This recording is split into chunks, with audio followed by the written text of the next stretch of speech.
ग्रामीण अंचल में भी प्रतिभाओं की कोई कमी नहीं है, जरूरत है तो उन्हें तराशने की। एक अच्छा प्लेटफॉर्म मिलने पर ये ग्रामीण प्रतिभाएं भी अपनी प्रतिभा का लोहा मनवा सकती हैं। कुछ ऐसा ही कर रहा है करनाल के गांव पटहेड़ा का एक प्रतिभावान कलाकार, जो कि अब तक मेटल व फाइबर की कई मूर्तियां बना चुका है। और हरियाणा में सबसे बड़ी शहीद उधम सिंह की प्रतिमा भी इसी कलाकार द्वारा कुछ वर्ष पहले बनाई गई थी। आजकल ये नौजवान अंग्रेजों के समय का रेलवे इंजन, जो कि उस समय भाप से चलता था, को बना रहा है। ये लगभग 10 फुट लंबा है। तो मैंने bachelor of fine arts Kurukshetra university से डिग्री ली है। तो हमने ये मॉडल तैयार किया है, इसमें मतलब स्टीम का मॉडल तैयार किया है। इसमें लोगों को दिखाने की कोशिश की है, मतलब जो हमारी पहले धरोहर होती थी, तो उसमें मतलब कैसे क्या कुछ होता था। जैसे वहाँ से स्टीम यहाँ से बनती थी, वहाँ से ऊपर से धुआं निकलता था, मतलब स्टीम का इंजन कैसे वर्क करता था। तो वो अभी एट प्रेजेंट हमने मतलब दिखाने की कोशिश की है। ये पानीपत रोटरी वालों ने हमें प्रोजेक्ट दिया था। ये प्रोजेक्ट पानीपत लगना है, मेन जो जंक्शन है पानीपत रेलवे स्टेशन पे, वहाँ पे लगना है। तो पहले भी हमने इससे पहले भी हम काम कर चुके हैं। सबसे पहले मैंने 11 फीट की उधम सिंह जी की, अपने शहीद उधम सिंह जी की मूर्ति बनाई थी। वो अधोया चौक पे भी लगी हुई है। और फिर उसके बाद हमने अपना चौगामा गांव में बनाई थी, डॉक्टर साहब अम्बेडकर की बनाई थी, वो लगी वहाँ पे।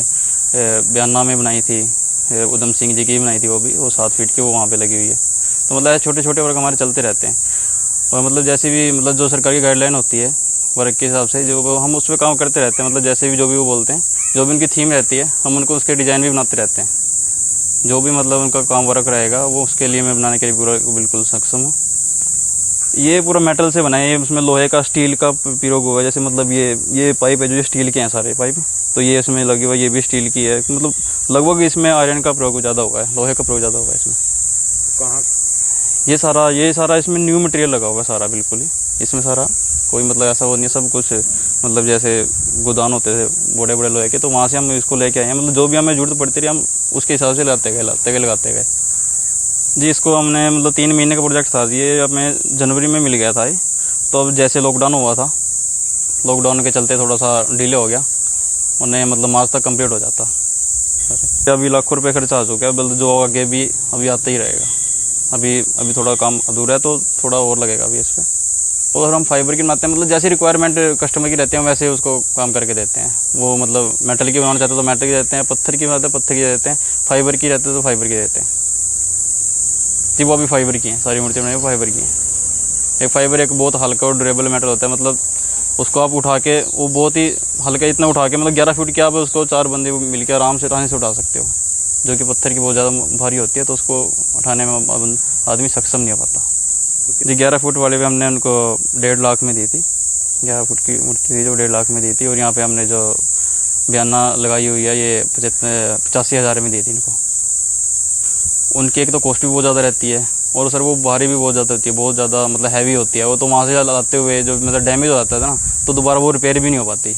ये फाइबर की ऐसी होती है, दोबारा रिपेयर भी हो जाती है।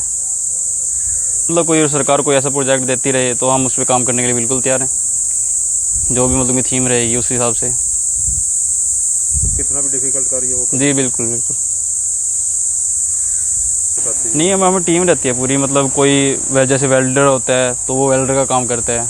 मतलब मैं जैसे डिजाइनर मतलब बताता हूँ भी डिजाइन कैसे क्या होना है, तो वो काम होता है। पेंटर का काम होता है। मतलब पूरी एक टीम, पूरी टीम रहती है, तो उसके हिसाब से काम होता है। ये जो अभी ये मॉडल जो प्रोजेक्ट बनाया है बच्चे ने, ये इसका शुरू से ही अपने आप कुदरती इस लाइन में जाने का शौक था। इसको हमने कहानी है भी तो ये कर वो कर, ये शुरू से ही जब 4th क्लास में था, 5वीं क्लास में था, ने जो है जैसे मान लिया हमारे से छुपा करके ऊपर छत पे जा करके ये इसकी मिट्टी से केले और सेब ये चीज़ें बनाता था और उन पे कलर करता था अपने आप ही, मतलब मरते भी न बताए। और इसका मतलब ये कुदरत की तरफ से गिफ्ट है, ये कह सकते हैं हम। इसमें कुदरती, इसने हम ये कहें कोई सीखा हो, इसने कहीं सीखा भी नहीं है। मतलब ये कुदरती ही इन्होंने इसको ये एक अचीवमेंट है भगवान की तरफ से। तो हमने इसको डाला नहीं है, खुद ही इसका रुझान इधर इस तरफ है। और हम तो यही चाहते भी ऐसा प्रोजेक्ट और बनाए ताकि गांव का, अपने ज़िला का और अपने इंद्री शहर का नाम रोशन होए। और कुछ ऐसा भी बनाए भी ताकि कुछ लोगों को इससे फ़ायदा हो, कुछ उनके काम आए। ऐसी भी चीज़ बना सकें जो गरीब लोग हैं, जो ज़्यादा मतलब उनके पास बजट नहीं होता, तो उनके लिए कुछ ऐसी चीज़ बना सके ताकि वो भी उसमें सफ़र कर सकें। मतलब क्योंकि इनके पास इतना योग्यता है, इतना इनके पास टैलेंट है, पर यदि उसको अपने टैलेंट को समझेंगे, लेके चलेंगे, तो ये वो भी कर सकते हैं। और कहीं पर भी इसने जो है, जैसे आदोया में, ये हरियाणा में सबसे ऊंची मूर्ति हरियाणा में आदोया में शहीद उधम सिंह जी की इसके द्वारा बनाई गई, और वो बहुत सराहनीय है। उन लोगों ने इसको इनाम भी दिया था उसमें। इसके बाद बयाना में अम्बेडकर की जो चौगामा में लगाई हुई है, और और काम टपरियों में भी मंदिर के लिए काम किया। तो संगों में नंदी बैल बनाया, इसने बहुत आकर्षक है, वो इसने दिया। अभी और भी काम बहुत है आगे आने वाले समय में, और सब ये ऐसे ही कर रहा है।